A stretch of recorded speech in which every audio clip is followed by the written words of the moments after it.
Winter, a season of beautiful sunsets and dark nights where light shows can be performed. And in the middle of it all, Christmas to cheer you up, with presents and things and more light shows. And yes, anyway, owners of electric cars, let's talk about them.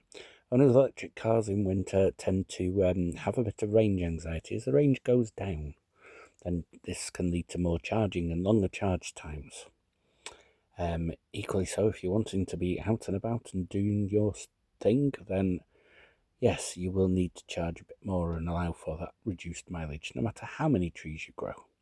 This is a Nissan Leaf, purchased to replace the Citroen Ami when it goes back, and it shows its little guessometer of how many miles you've done and how many miles left. Obviously, this is quite handy whilst travelling. However, it is a bit of a guessometer.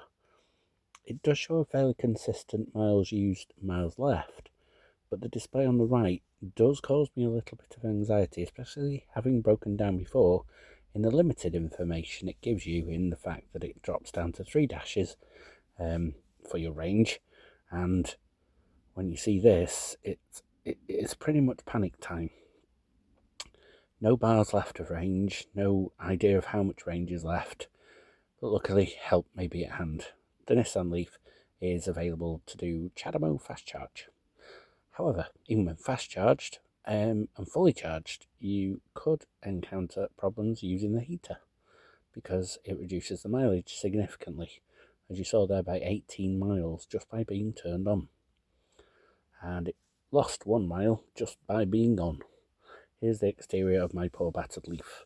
The reason purchased £1,500 there, as opposed to the Ami's final purchase price of £5,000 at the end of its lease period, seemed attractive to me.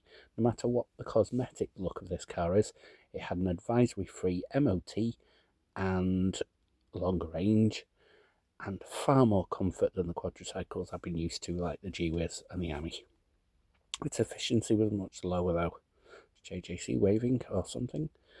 Yes, the Leaf seemed like a good buy to me. The Ami, its odometer is less of a guessometer and quite accurate in terms of the range it gives you. There are some shortcomings with the Ami in the fact that it's not a car, it's definitely a quadricycle. Having sat in a Leaf, it's much more comfortable, much more like a car, can go on the motorway, can take 5 people in comfort. All these advantages, I started to use it as a car. I knew the Ami's limitations. I used it as a quadricycle on A-roads, and its unrefined interior does perform a bit of a raindrops on your head kind of thing.